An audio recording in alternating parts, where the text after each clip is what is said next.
اصل چیز اللہ کا تعلق ہے. اللہ کا تعلق نہیں تو پھر زندگی گزارنے کا مزہ نہیں. کھانا کتنا بھی اچھا ہو، نمک نہیں تو وہ کھانے میں مزہ نہیں. پھر گوشت ہو، چکن ہو، بریانی ہو، مرغ مسلم ہو، کتنا بھی اچھا کھانا ہو لیکن اس میں نمک نہیں تو وہ کھانے کا مزہ نہیں. ایک انسان مالدار ہے، غریب ہے، کچھ بھی ہے، اگر اللہ کا تعلق نہیں تو زندگی گزارنے کی مزہ نہیں. تو نیت کرو کہ انشاءاللہ اللہ کے ساتھ اپنے تعلق کو مضبوط کریں گے. 3 کام کرنے سے اللہ کے ساتھ تعلق مضبوط ہوتا ہے. نمبر 1، نمازیں کوالٹی والی پڑھنے سے. ہم نماز پڑھتے ہیں نا، اس کو کوالٹی والی پڑھیں، اللہ کے دھیان والی پڑھیں. بیت اللہ شریف کا طواف کبھی رکتا ہے؟ کبھی نہیں رکتا. لیکن فرض نماز کھڑی ہوتی ہے نا تو بیت اللہ شریف کا طواف بھی رک جاتا ہے. اے انسان، نماز کی تو وہ شان ہے جو کعبۃ اللہ کے طواف کو روک دیتی ہے تو تیرے کام کاج، تیرے کاروبار اور صبح کی تیری میٹھی نیند کی کیا حیثیت ہے جس کی وجہ سے تو نمازیں چھوڑ دیتا ہے. نمازوں کا اہتمام. پھول ہے گلاب کا، کلی کس کام کی؟ جو نماز نہیں پڑھے اس کی زندگی بھی کس کام کی؟ نماز سے مت کہو کہ مجھے کام ہے، کام سے کہو کہ مجھے نماز پڑھنی ہے. ہم لوگ کو چائے بھی پینی ہو نا تو ہم کوالٹی والی چائے پسند کرتے ہیں. چائے کیسی ہو تو فرمایا کہ اچھی ہو. کھانا کیسا ہو؟ فرمایا کہ اچھا ہو. اللہ تعالیٰ چاہتے ہیں کہ ہم عبادت کریں، کوالٹی والی کریں، اللہ کو پسند آ جاوے، اس طرح اللہ کی عبادت کریں. تو نیت کریں کہ انشاءاللہ نمازوں کا اہتمام کریں گے اور دھیان کے ساتھ نماز پڑھیں گے انشاءاللہ. اچھا، نماز میں ہم کسی سے بات چیت کر سکتے ہیں؟ کسی کے سلام کا جواب دے سکتے ہیں؟ نہیں. زمزم کا پانی پی سکتے ہیں؟ نہیں. کوئی بہت بڑے اللہ والے اگر ہمارے بازو میں آ جائیں تو ان سے مصافحہ کر سکتے ہیں؟ فرمایا کہ نہیں. بہت بڑی ڈیل ہو تو فون پہ ڈیل کر سکتے ہیں؟ فرمایا کہ نہیں، کچھ نہیں کر سکتے. کیوں؟ کیونکہ جو سب سے بڑا ہے، بڑی طاقت والا، بڑی قدرت والا ہے، اس اللہ کے سامنے کھڑے ہیں اور اللہ سے بات چیت ہو رہی ہے. اسی لیے ہم جو تکبیر کہتے ہیں نا اس کو تکبیر تحریمہ کہتے ہیں، حرام کر دینے والی چیز تکبیر. اب یہ تکبیر کہی اللہ اکبر، اللہ سب سے بڑا ہے، اب اللہ سے بات چیت شروع ہو گئی. اب بہت سی چیزیں جو پہلے جائز تھی اب حرام ہو گئی. اب سلام کلام نہیں، اب بات چیت نہیں، اب کھا نہیں سکتے، زمزم کا پانی پی نہیں سکتے، کتنے بھی بڑے اللہ والے بازو میں آ جائیں ان سے مصافحہ نہیں کر سکتے. کیوں؟ یہ جو اللہ والوں کا رب ہے نا اس کے سامنے ہم کھڑے. لیکن افسوس، صد افسوس، جس اللہ کے سامنے ہم کھڑے ہوتے ہیں اسی اللہ سے ہم غافل ہوتے ہیں. یاد رکھنا، نماز بنتی ہے نا زندگی بن جاتی ہے. نماز سورتی ہے زندگی سور جاتی ہے. نماز میں سکون آ جاتا ہے زندگی میں سکون آ جاتا ہے. نماز بگڑ جاتی ہے زندگی بگڑ جاتی ہے. اس لیے ایک نیت یہ کرو کہ انشاءاللہ نماز تو پڑھتے ہیں، پڑھتے رہیں گے، لیکن اب اللہ کے دھیان والی پڑھیں گے انشاءاللہ. جب ہم قیام میں ہوں تو سجدے کی جگہ پر دیکھتے ہیں. اس وقت یہ سوچو کہ آج زمین کے اوپر ہوں نا، ان قریب زمین کے نیچے ہوں گا. انشاءاللہ قیام میں دھیان لگ جائے گا. جب ہم رکوع میں جاتے ہیں نا تو پیر کے انگوٹھے کی طرف دیکھتے ہیں. اس وقت یہ دھیان رکھو کہ سب سے پہلے جو روح نکلنا شروع ہوگی وہ پیر کے انگوٹھے سے ہوگی. انشاءاللہ رکوع میں دھیان لگ جائے گا. سجدے میں جائیں تو ناک کی سمت دیکھیں. اور یاد رکھنا، انتقال کے بعد، قبر میں رکھنے کے بعد سب سے پہلے جو چیز ختم ہوتی ہے وہ ابری ہوئی ہڈی ناک ختم ہوتی ہے کہ یہ ناک ایک دن ختم ہو جائے گی. اور قاعدے میں بیٹھے تو تصور کریں کہ جس طرح یہ خالی گود ہے اس طرح خالی ہاتھ میں دنیا سے ایک دن چلا جاؤں گا. دنیا یہیں رہ جائے گی. یہ دنیا فانی ہے، یہ دھوکے کا گھر ہے، مچھر کا پر ہے، مکڑی کا جالا ہے، چھوڑ دینے کی جگہ ہے. یہ دنیا دل لگانے کی جگہ نہیں، جگہ جی لگانے کی دنیا نہیں ہے. یہ تو عبرت کی جا ہے، تماشا گاہ نہیں. ایک بزرگ قبرستان میں تھے. ایک نوجوان آدمی کھڑا تھا، اس کو بلایا، ایک قبر کی طرف اشارہ کیا. بیٹا، اگر اللہ تعالیٰ اس کو ایک موقع دے دے تو یہ کیا کرے گا؟ اس نے کہا حضرت یہ تو خوب اللہ کی عبادت کرے گا، نمازیں پڑھے گا، قرآن شریف کی تلاوت کرے گا، ذکر و اذکار کرے گا اور خوب اللہ کو راضی کرے گا، اللہ کے دین کی محنت کرے گا، پلک جھپکنے کے برابر بھی اللہ کی نافرمانی نہیں کرے گا اگر اللہ اس کو ایک موقع دے دے۔ حضرت مسکرائے اور فرمایا کہ دیکھ اس کو تو موقع ملنے والا نہیں ہے، یہ سب تو کر لے اور میں کر لوں، ایک وقت آئے گا میں اور آپ بھی قبر میں ہوں گے، نہ تجھے موقع ملے گا نہ مجھے موقع ملے گا، موت سے کس کو رستگاری ہے، آج وہ تو کل ہماری باری ہے۔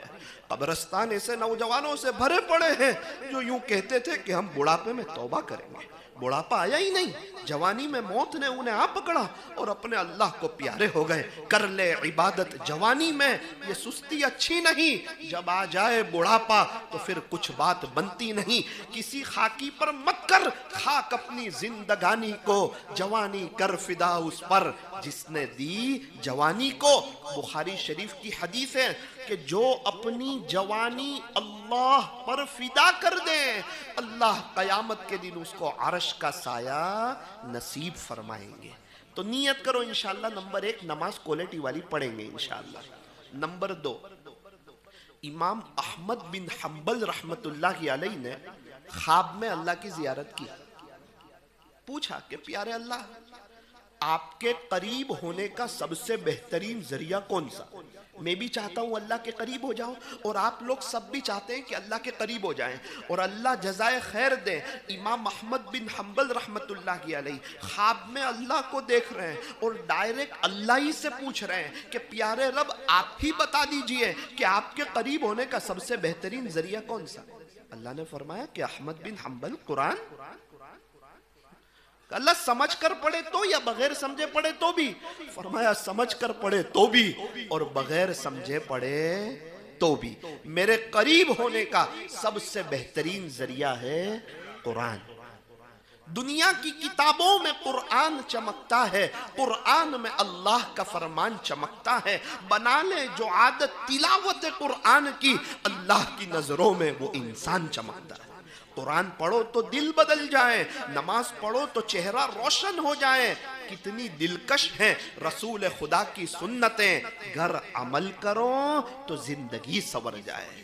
قرآن سے مت کہو کہ مجھے کام ہے، کام سے کہو کہ مجھے قرآن پڑھنا ہے۔ ہمارے صورت میں ایک تاجر ہے، ہمارے رشتہ دار ہے، قرآن شریف بہت پڑھتے، تو میں ان سے ملنے کے لیے گیا۔ میں نے کہا کہ چچا آپ قرآن بہت پڑھتے ہیں، میرا دل خوش ہوتا ہے، کتنا پڑھتے ہو؟ پہلے تو نہیں بتایا، ذرا منت سماجت کی تو پھر بتا دیا کہ بیٹا اللہ کا شکر ہے، اللہ کا کرم ہے، 92 سے روزانہ ایک منزل پڑھتا ہوں، 7 دن میں قرآن ختم، سورت مرکز پر جمعرات کو ختم کرتا ہوں اور جمعہ کے دن شروع کرتا ہوں، روزانہ ایک منزل، 92 سے۔ الحمدللہ 33 سال ہو گئے، 33 ایئرز ہو گئے، کبھی ناگا نہیں ہوئی۔ ہر ہفتے ایک قرآن بیٹھا۔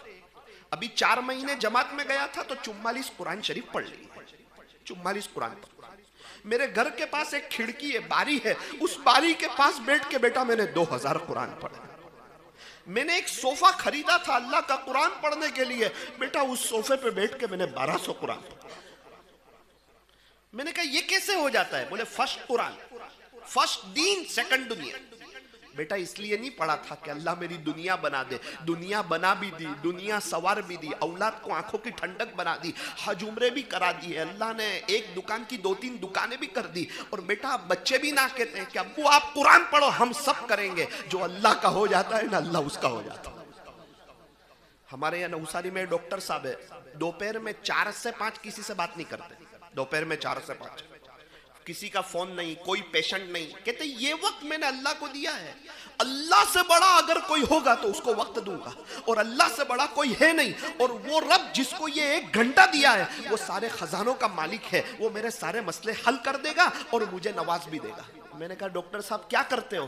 کہ 4 سے 5 کا وقت اللہ کو دیا ہے 5 سال سے، بیٹا روزانہ 2 پارے پڑھتا ہوں، ہر 15 دن میں قرآن ختم ہو جاتا ہے، جب ختم قرآن ہوتا ہے تو ختم قرآن پہ دعا قبول ہوتی ہے نا، دل بڑا ہو جاتا ہے۔ اللہ اکبر کبیر۔ اگر میں اور آپ بھی روزانہ 2 پارے پڑھیں اور صحیح طریقے پر پڑھنے کی اور اس کو سیکھنے کی کوشش کریں، انشاءاللہ ہمارا بھی ہر 15 دن میں قرآن ہو جائے گا۔ یہ دوسری چیز ہے، قرآن شریف یہ ہمارا سچا دوست ہے، یہ دنیا میں بھی کام آئے گا، قبر میں بھی کام آئے گا، حشر میں بھی کام آئے گا، پل صراط پر بھی کام آئے گا۔ قرآن شریف ہمارا ایسا سچا دوست ہے جو ہمیں انشاءاللہ جنت تک کے پہنچا کر کے رہے گا۔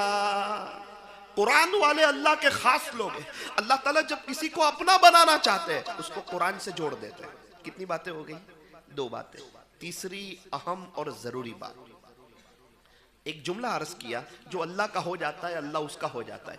حضرت مولانا رشید احمد گنگوئی رحمت اللہ علیہ، ایک شخص آیا، حضرت سے بڑی عقیدت رکھتا تھا، کہا حضرت تعویذ بنا دو نا، گھر میں تکلیف بہت ہے، پریشانی بہت ہے۔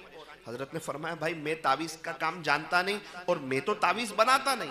اس نے بہت اصرار کیا، بہت ضد کی، حضرت نے ایک تعویذ دے دیا اور وہ تعویذ لے کر گیا اور اللہ نے اس کو شفا دے دی۔ اس نے کہا یار میں اتنے وقت سے علاج کرا رہا ہوں کوئی فائدہ نہیں ہو رہا ہے، اور حضرت نے ایک تعویذ لکھ کے دیا، اللہ نے شفا دے دی، کھول کے دیکھوں کیا لکھا ہے۔